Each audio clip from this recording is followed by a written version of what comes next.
Our next speaker is the Honorable Minister Susan Rodrigues, Minister in the Ministry of Housing and Water. Honorable Minister, you may start now.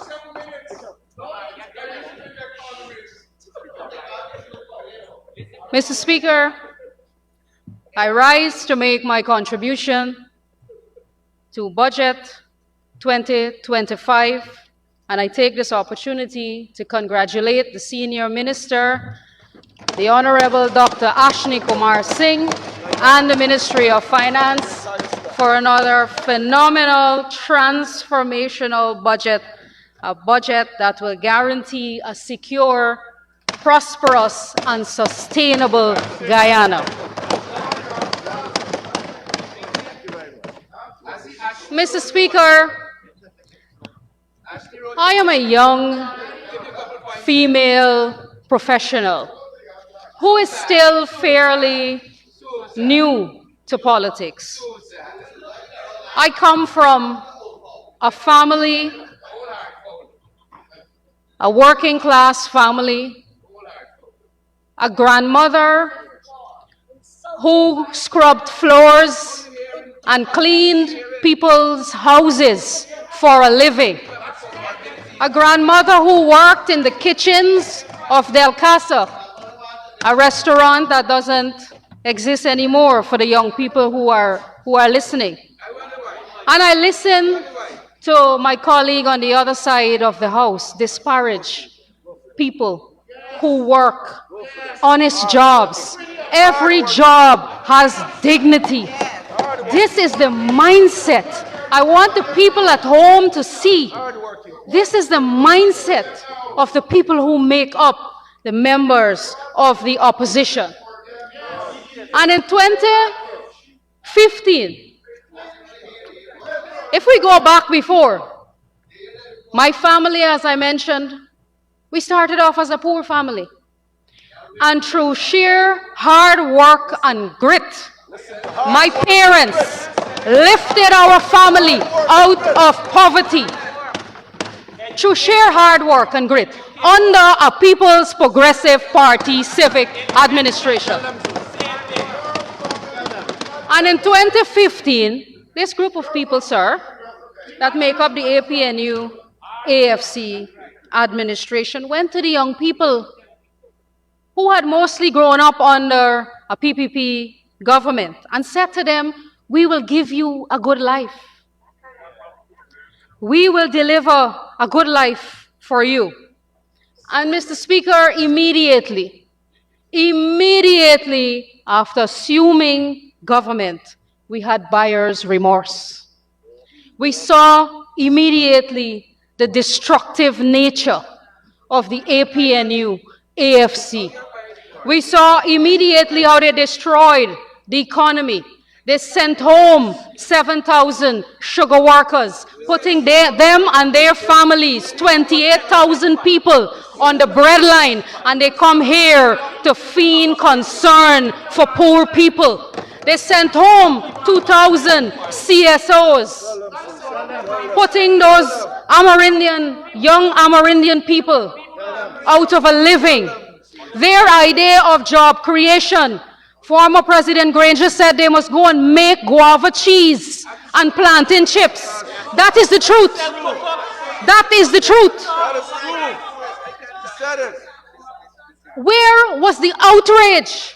Where was the outrage from young people like Miss Jurita Finance in the 2015 to 2020 period?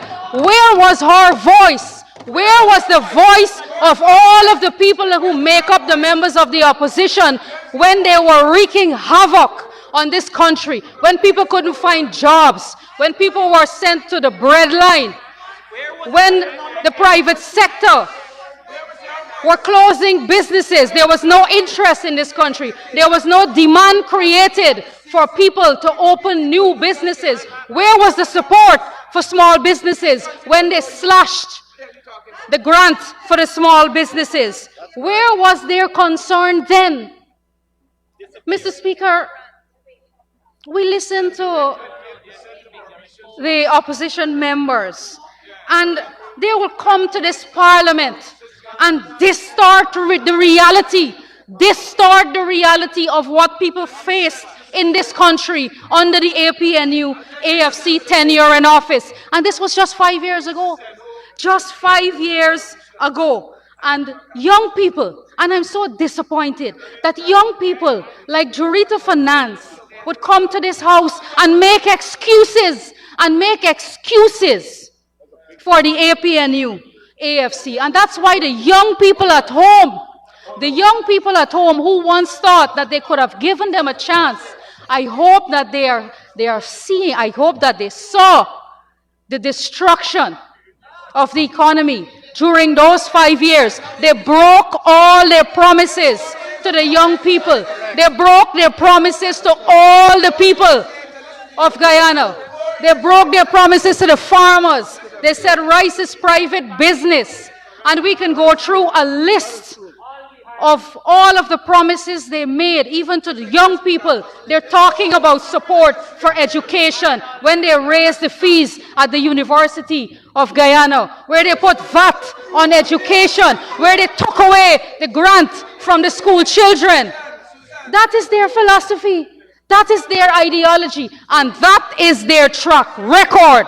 And that is what the people of Guyana have to remember when you come to this house and you pretend to care, and you pretend to care for children and women and young people. Even my honorable member recently contested for the chairmanship of her party, and she lost. And worse yet, look who she lost to. An older gentleman, but somebody with a lot of baggage. Her party didn't give her a chance. Contrast that, Mr. Speaker, contrast that with us on this side of the House. Recently, a seat became vacant in this National Assembly with the resignation of Honorable Dharam Siraj. And who did we replace him with? A young, vibrant, a young, hard-working man, Member of Parliament Suresh Singh. This is how we treat young people on this side of the House. We reward them, we recognize their hard work and their contribution that they have to make, and we've given him a seat. We have other young people, young women like Sarah Brown, young, hard-working Amerindian woman who works hard, fight hard for the rights of Amerindian people. She sits in this house as a young member of Parliament. That is our track record. That is our inclusivity of young people and women.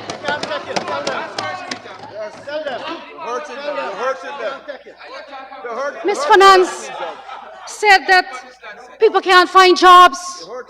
Can you imagine?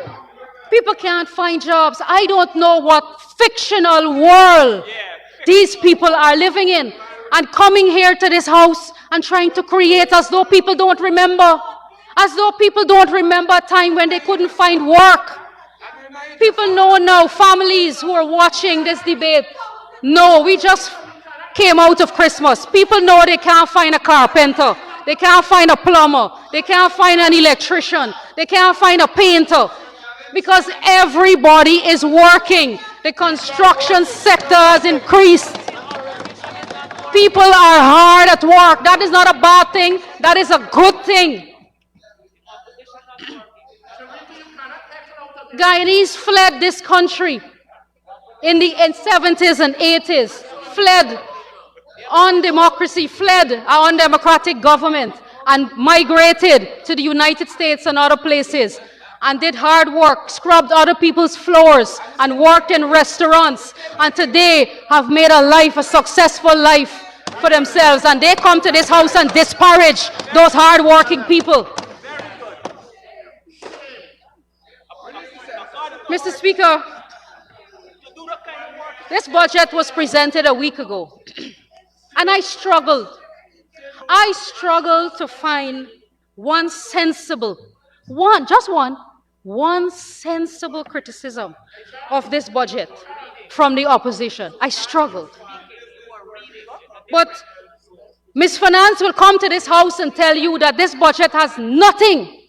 It has nothing for nobody. That is the criticism that they will come to this house. But let me tell the public, Mr. Speaker, let me tell the people what this budget has for them. Mr. Speaker, this administration, the People's Progressive Party civic government, has policies that will take care of people from the cradle to the grave. Their entire life. Cradle to grave care. From the time you are born, every Guyanese mother will be given $100,000, compliments of the government of Guyana. First time ever. From the time they start, the PNC, AFC, APNU, whatever they call themselves, put VAT on medical supplies. Under their leadership, it became more expensive to access medical care in this country, putting VAT on supplies and medication, making it more expensive.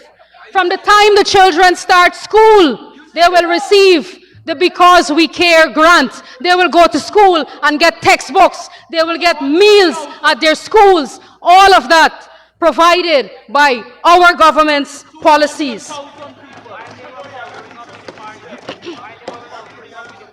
They talk about old age pension. Can you imagine? Can you imagine that they talk about old age pension? We have kept our promises to all of the people in this country. Going back to health, the honorable member mentioned about a few who will benefit from the voucher from the Ministry of Health.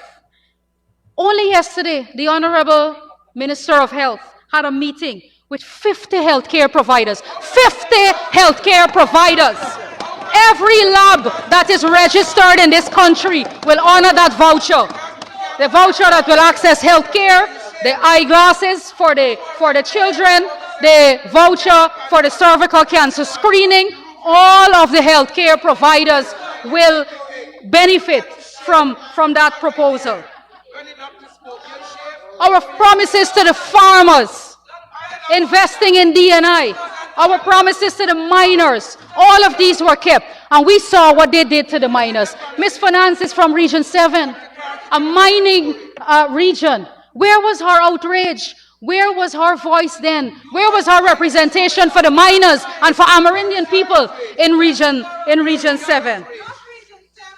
But you know now, Mr. Speaker, we know that there is no criticism, valid criticism of this budget. So what they have done, Mr. Speaker, the strategy now is to outpromise.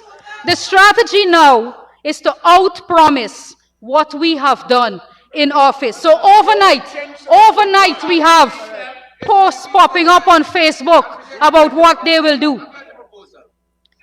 The income tax threshold, they're promising $400,000 a month now, tax-free threshold. At one point they said $100,000. Then when we raised it, we've surpassed $100,000. We're at $130,000 now. They've shifted the goalposts again. So now it's $400,000 they're promising people a month. But they increased the income tax threshold from 2015 to 2019 by $15,000. $15,000 they increased the income tax threshold from 2015 to 2019. The People's Progressive Party Civic has doubled the income tax threshold in our first term, moving from $65,000 in 2020 to $130,000 today. And coming back to the pension, let's talk about the pension. Because they come here and they say they're concerned about the vulnerable people. They promised to double old age pension in their 100-day plan. In the first 100 days, the 5 years finish, the 100 days plan is not achieved as yet, but they promised the people to double old age pension. They moved it from $13,129 to $20,500 in 5 years. In 5 years, they are saying to the people now that we only give them $5,000 this year. $5,000 we have given in 1 year. Mr. Speaker, you know how much they gave the old age pensioners in 2018? In 2018, they gave the old age pensioners $500 increase. $500 increase for the old age pension. What a shame. Then let's talk about the students. Let's talk about the student stipend. They want to give students now, University of Guyana students, a $50,000 a month stipend. Who is going to believe this? Who is going to believe this? This is unbelievable. When they raised the tuition at UG by 35% and increased all of the administrative fees, making it harder for young people to access tertiary education. They put VAT on education. And now you're promising write-offs? It is done. It is delivered. The People's Progressive Party Civic has already delivered it. Salary increase.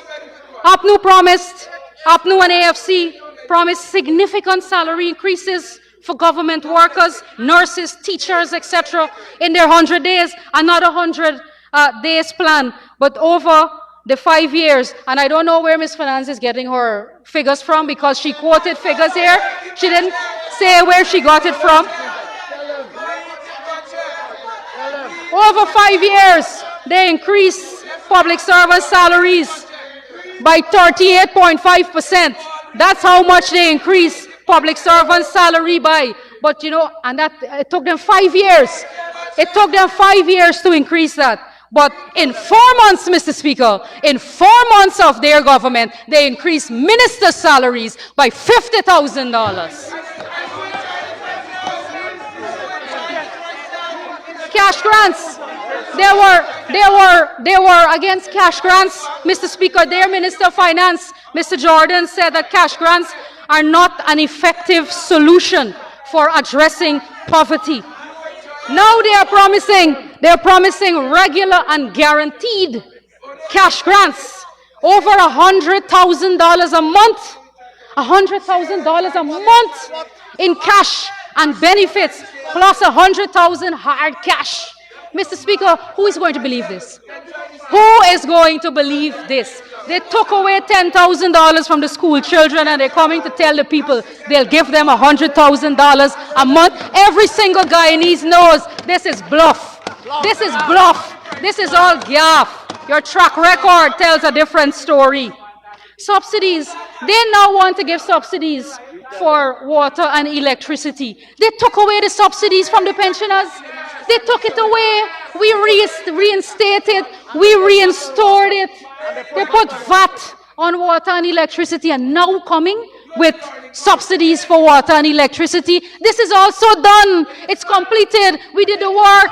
It is delivered. Mr. Speaker, and you notice, I ain't even come to the electoral fraud. I ain't even come to how the whole thing exploded at the end when the people of this country booted them out because of the arrogance and callousness that they witnessed from the opposition. So let's talk about the debt, Mr. Speaker. The honorable member mentioned the debt. Let's talk about the debt. Mr. Speaker, total external debt has to be measured by the size of the economy. You have to have capacity, sir, to service debt.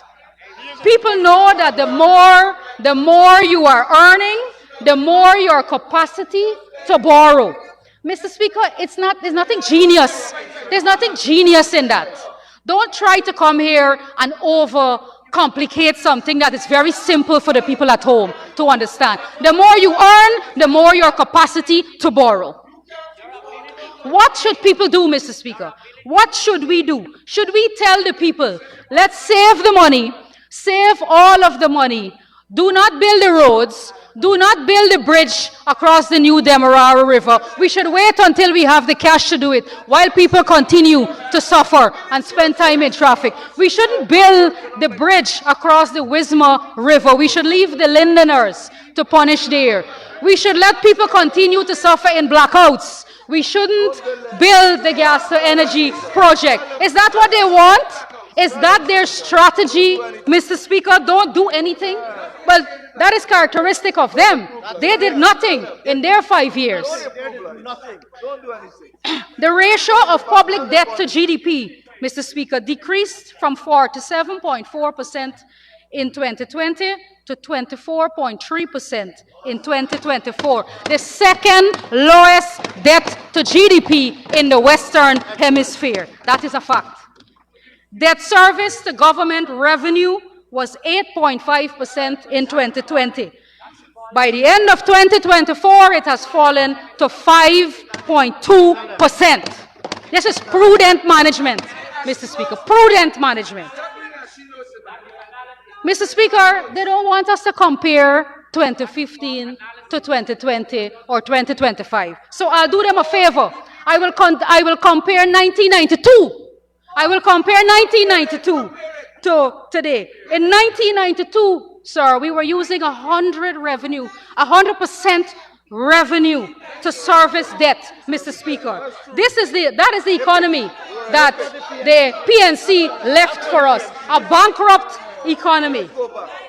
And the PPPC brought us through that period, through that difficult period, with prudent management. We brought this country back to a period of surplus, a place where we have surplus from dire economic straits that the PNC government left us in 1992. Are you telling people they should not go to the bank to access a mortgage to build their homes? Is this what they're telling the people? Why are they scaring people? Why are they trying to frighten people about debt? This is a grave disservice, Mr. Speaker, to their supporters and to everyone who is watching.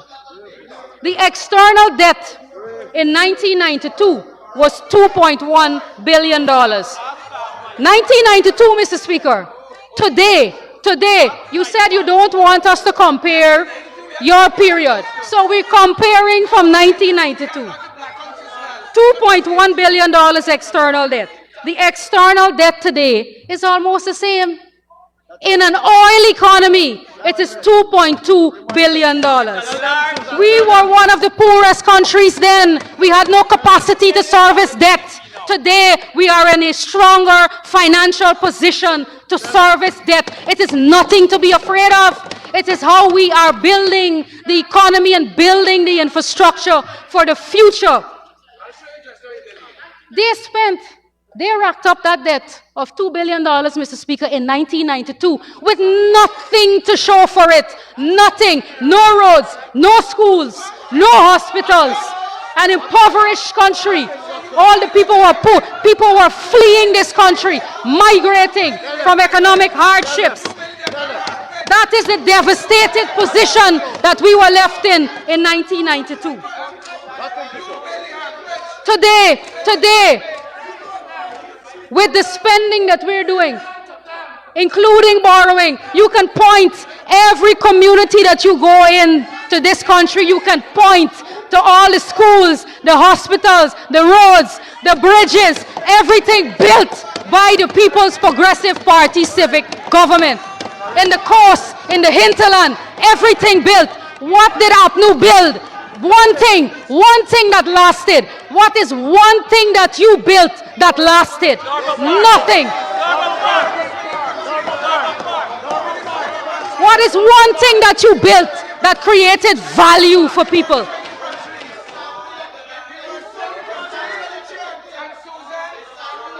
Mr. Speaker, they will come and they will talk about infrastructure. They say people can't eat roads and bridges.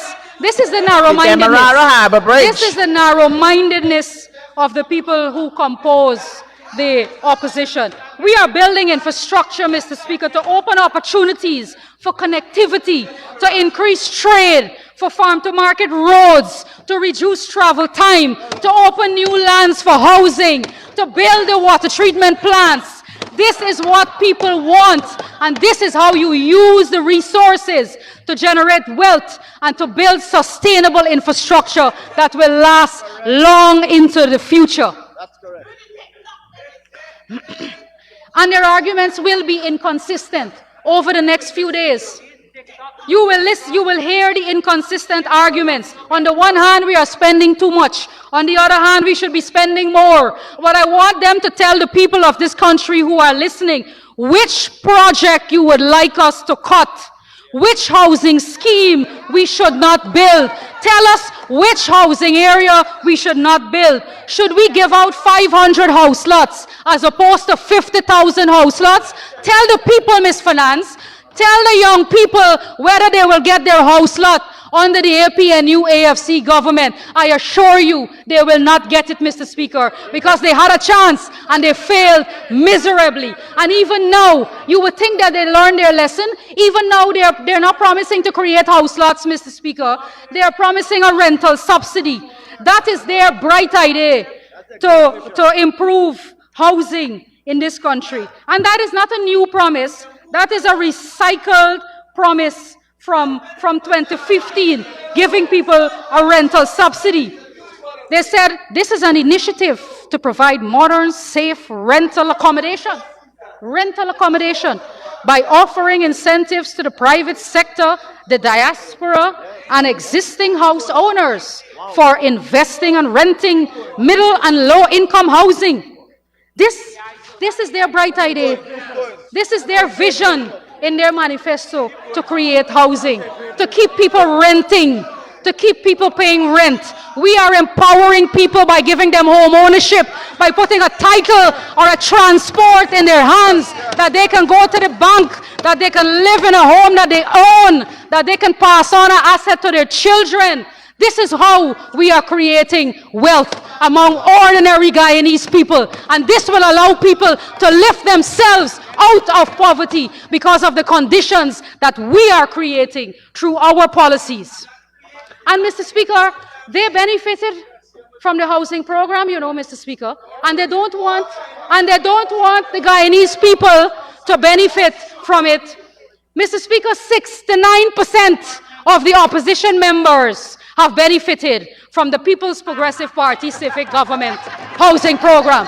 22 out of 32 of them on that side of the house have house lots from the government of Guyana. What I can tell you too, Mr. Speaker, what I can tell you too is 100% of their house lots was created in housing schemes built by the People's Progressive Party civic administration. They didn't build any. They didn't build any new housing areas, but they come here to criticize the housing program, sir, that is benefiting, that has already benefited 41,000 young people in this country, 18,000 young women, single women who have benefited from house lots in the last 4 years. 20,000 young people, over 20,000 young people between the ages of 21 and 35 now own their own homes or land. APNU's big idea, their big idea when they were in government, Mr. Speaker, was a 50% discount. A 50% discount on the remaining 50% that people had to pay for their house lots. That is not a strategy to create affordable housing, Mr. Speaker. That is not a strategy, but that was their big idea. Then they went and they built duplexes. They built duplexes.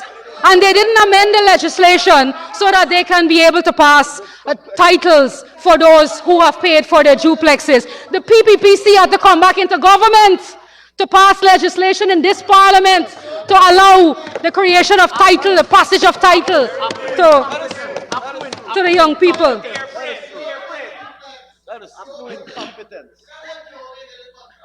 We have continued to invest, Mr. Speaker, in support infrastructure in existing and new housing areas. Mr. Speaker, these are former cane fields that we are converting from swamp in certain places that we have to build up and sand-filling canals and creating land so that people can occupy their house lots. This takes time, Mr. Speaker, but it is happening, and people every day, ordinary Guyanese every day, are going to access their house lots and to build their homes. And Mr. Speaker, today it costs about $5 million to create a single house lot. And when a low-income family comes to pay for that house lot and pays $300,000, that is only 6% of the cost of that house lot. It is 94% subsidized by the government. And that is the beauty of the housing program, transferring wealth to people. And from the moment they occupy that house lot, it is already worth millions of dollars when we put in the support infrastructure, the electricity, the water. They can go to the bank and leverage the value of that house lot. We have further promoted home ownership through our housing construction drive, with 2,000 homes already completed across all income brackets. We've provided over 1,600 steel and cement subsidies to families for them to start building their homes. We have built already 129 core homes where beneficiaries have only paid $100,000 and they have a core home that they can start to build their lives with. Our target is to build 298 of these, Mr. Speaker.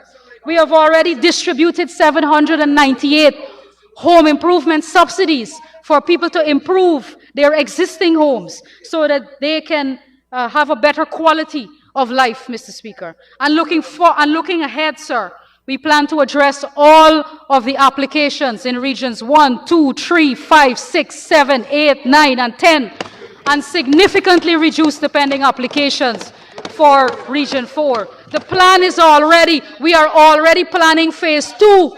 We are already moving on to planning for 2026 and 2027 of how we will deliver another 30,000 house lots to the pending applicants, so the young people can look forward to that. Honorable Minister, for you to plan more, you'll need an extension of time. Mr. Speaker, on behalf of the honourable member, I wish to ask that we should be given the 5 minutes extension as agreed to between the chief whips. Thank you. Minister, thank you. You may continue for 5 minutes to complete. Thank you, Mr. Speaker. And what has been the impact? What has been the impact of this? What is the metric? So for those who are watching, this is the metric. We have seen the growth in the construction sector, growth of 30.8%, Mr. Speaker. We've seen mortgage and real estate loans grow by 71.9% over the last 4 years. This is ordinary people. These are Guyanese who are going to the bank, who are accessing mortgages, who are building their homes. This is what is driving the increase in the construction sector, not rental subsidies. Rental subsidies don't increase housing or provide affordable housing to people. The housing loans at commercial banks in 2020 at NBS, their mortgage portfolio was 3.5%. For the year 2024, they have already disbursed over $16 billion in 1 year, Mr. Speaker. This is Guyanese, regular Guyanese men and women who are approaching the banks with confidence and accessing a mortgage and building their home, their first property, something that will give them tremendous pride and security as they build a life for themselves and their families. In July 2020, comparing another bank, GBTI, $6.2 billion. Today, $18.6 billion for mortgages processed in 2024. Additionally, savings deposits held by individuals grew by 67.5% between 2020 and 2024. How much did it grow on the APNU? 1%. 1.4% increase in savings for 5 years. That is the results of your performance in government. People could only save 1%. This is the truth. Private sector credit increased by 19.8% in 2024, with a cumulative increase of 73.4%, only possible in a stable country with sound economic policies. Mr. Speaker, water. In the APNU Manifesto 2015, not a word about water, not a word about producing clean water for the people of our country. Instead, we found a water sector in shambles. We saw GWI was bankrupt. We saw low level of service. We saw procurement breaches. We saw overpayment to contractors for services not yet delivered. That is what they did in the water sector during their 5 years. What are we do? We have rejuvenated the Guyana Water Inc. that is now in a stable and sound financial position. Service delivery has been improved nationally, and the implementation of our strategic plan to deliver treated water to 90% of our coastal population will be completed in a few months, long before the end of 2025. All of the people who have been calling on us about the quality of water that they are receiving, they will be receiving clean water long before the end of 2025, water that you can drink. We have already commissioned the first water treatment plant at Caledonia, and we have 6 other new large water treatment plants that will be commissioned in the next few months that will deliver safe and clean water to the people on our coastline. This is being built. Imagine, they're saying it's another promise. I just said we commissioned one of the water treatment. Are you not listening? We commissioned one. 6 are at testing phase, Honorable Duncan. 6 are at the testing phase. They're built. You can see it. It's at Cummins Lodge. It's at Bachelor's Adventure. They can see it. Mr. Speaker, I think these people live in orbit. I think sometimes they live in orbit. And looking across, sir, at the hinterland, our Amerindian brothers and sisters, we have increased supply in the hinterland from 46% in 2020 to 91% at the end of 2024, drilling 130 new wells in the hinterland regions, with 40,000 Amerindians receiving first-time access to clean water. This is our legacy, Mr. Speaker. We deliver for all the people of Guyana. This is how the culmination of all of these programs, policies, projects in all of the sectors is how you reduce poverty and unemployment and inequality, and you usher in a period of prosperity for the people of our country. And so, Mr. Speaker, thank you very much for your indulgence, and I wholeheartedly commend Budget 2025 for passage in this House.